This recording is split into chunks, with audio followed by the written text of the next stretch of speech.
there is no evidence of paper leak in last 7 years in any numbers. हमने तत्क्षणात निर्णय किया कि इस परीक्षा कॉम्प्रोमाइज हुई है, उसको स्थगित किया जाए। पार्लियामेंट में शिक्षा मंत्री धर्मेंद्र प्रधान ने कहा कि बीते 7 सालों में किसी भी परीक्षा में पेपर लीक को लेकर एविडेंस नहीं मिले हैं। फिर 1 महीने पहले अपनी एक प्रेस कॉन्फ्रेंस में उन्होंने क्यों कहा कि यूजीसी नेट की परीक्षा कॉम्प्रोमाइज हुई है, जिस वजह से कैंसिल किया गया। तो ये क्या है पूरा मामला, बात करेंगे इस वीडियो में। हेलो, मैं हूं स्वर्ण और आप देख रहे हैं स्विच। जून में प्रेस कॉन्फ्रेंस में धर्मेंद्र प्रधान ने क्या कहा था, पहले आप वो सुन लीजिए। I4C एजेंसी जो विशेष करके साइबर क्राइम को ट्रैकिंग करने के लिए बनी है, उन्होंने 3 बजे जानकारी दी कि इस प्रकार की डार्क नेट में क्वेश्चन आ गया है। उस क्वेश्चन को हमने एनटीए की जो ओरिजिनल क्वेश्चन था उसके साथ टैली करवाया।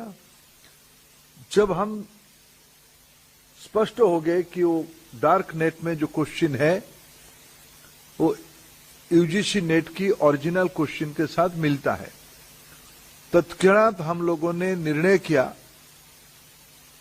इसके ऊपर एक उच्च स्तरीय अनुसंधान और सीबीआई इंक्वायरी हो, क्योंकि इन दिनों में टेलीग्राम पे ये न्यूज आता है, ये क्वेश्चन आता है। टेलीग्राम की जो चरित्र है उसको एक उच्च स्तरीय अनुसंधान के बिना उसकी ट्रैकिंग करना अपने आप में एक चुनौती है, आप उसके बारे में जानते हैं। हमने तत्क्षणात निर्णय किया कि इस परीक्षा कॉम्प्रोमाइज हुई है, उसको स्थगित किया जाए और जल्द ही हमने उसी में भी कहा है कि जल्दी हम नया तिथि के साथ आएंगे परीक्षा करने के लिए।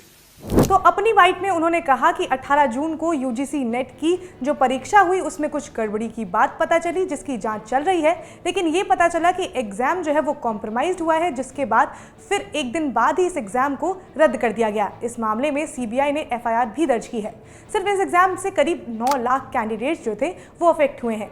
ये तो हो गई बस इस साल की बात। शिक्षा मंत्री ने कहा कि बीते 7 सालों में किसी भी परीक्षा में पेपर लीक को लेकर कोई भी सबूत नहीं मिला है, लेकिन 2018 में ही ये बात सामने आई थी कि सीबीएसई की तरफ से क्लास 10th का मैथ्स का पेपर और क्लास 12th का इकोनॉमिक्स का पेपर जो था वो लीक हुआ था। पेपर लीक की खबर आने के बाद ही मामले की जांच हुई। उस समय शिक्षा मंत्री थे प्रकाश जावड़ेकर, जिन्होंने कहा था कि किसी भी स्टूडेंट के साथ इनजस्टिस नहीं होगा, और उस साल उन दोनों एग्जाम में गड़बड़ी हुई, जिस वजह से सीबीएसई ने यह डिसाइड किया कि एग्जाम फिर से कंडक्ट करवाए जाएंगे। हम बीते 7 सालों के उन बड़े एग्जाम्स के बारे में चर्चा कर रहे हैं जिनका नाम पेपर लीक में सामने आया, जैसे कि 2021 में जेईई मेंस का एग्जाम। ये कॉम्पिटिटिव एग्जाम नेशनल लेवल पर इंजीनियरिंग कॉलेजेस में एडमिशन के लिए कंडक्ट करवाए जाते हैं। 2021 में इस एग्जाम में कथित लीक की बात सामने आई थी। इस मामले की जांच जो है वो सीबीआई ने किया, जिसमें रशियन हैकर पर यह आरोप लगे थे कि उसने पेपर लीक किया था। वो सीबीआई की कस्टडी में भी रहा था। इस मामले में भी कई लोगों से पूछताछ की गई थी। इसके अलावा SSC combined graduate level CGL 2017 की परीक्षा भी काफी ज्यादा चर्चा में रही। इसमें भी कथित पेपर लीक की बात कही गई। सीबीआई ने इस मामले में चार्जशीट भी फाइल की। उस एग्जाम के कैंसिल करने की बात भी कही जा रही थी, लेकिन फिर 2020 में सुप्रीम कोर्ट ने कहा था कि सीबीआई मामले की जांच कर रही है और क्रिमिनल कोर्ट में ये केस आगे चलेगा। फिलहाल ये एग्जाम जो था वो कैंसिल नहीं किया गया था। तो ये सब वो एग्जाम है जो नेशनल लेवल पर कंडक्ट हुए हैं, लेकिन पेपर लीक का मामला बस इन्हीं से नहीं आया है। राज्यों से भी कई मामले सामने आए हैं। इंडियन एक्सप्रेस की एक रिपोर्ट के हिसाब से 5 सालों में 15 राज्यों से पेपर लीक के मामले सामने आए हैं, जिससे करीब 1.4 करोड़ कैंडिडेट्स अफेक्ट हुए हैं। वहीं अगर हम इंडिया टुडे की एक रिपोर्ट की माने तो उसमें 7 सालों में 70 पेपर लीक के मामले सामने आए हैं, जिसमें करीब 1.7 करोड़ कैंडिडेट्स जो हैं वो अफेक्ट हुए हैं। तो पार्लियामेंट में राहुल गांधी और अखिलेश यादव ने भी शिक्षा मंत्री से नीट को लेकर कई सवाल किए। शिक्षा मंत्री के पार्लियामेंट में दिए गए बयान के बाद अब विपक्ष उन्हें लगातार घेर रहा है।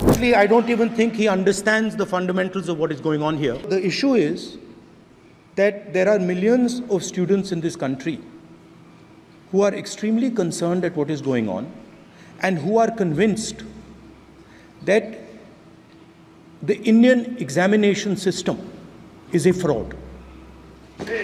That is what is at stake here. Millions of people believe that if you are rich and if you have money, you can buy the Indian examination system. And by the way, and this is the same feeling that the people in the opposition have. And that is why we are asking some very simple questions to Honorable Minister. Number one, as this is a systemic issue, what exactly are you doing to fix this issue at a systemic level? ये सरकार किसी और का record बनाए ना बनाए, लेकिन paper leak का रिकॉर्ड जरूर ये सरकार बनाएगी। अध्यक्ष महोदय, मुझे इसके बैकग्राउंड में नहीं जाना है कि पूछें। अध्यक्ष महोदय, मुझे बैकग्राउंड में नहीं जाना है कि कब कैसे किस संस्था को बनाया गया है। पूरे देश के छात्र इस पे आंदोलित थे। लगातार अखबार और सीबीआई की जांच के बाद चीज़ें सामने आ रही हैं, लोग पकड़े जा रहे हैं, जेल भेजे जा रहे हैं।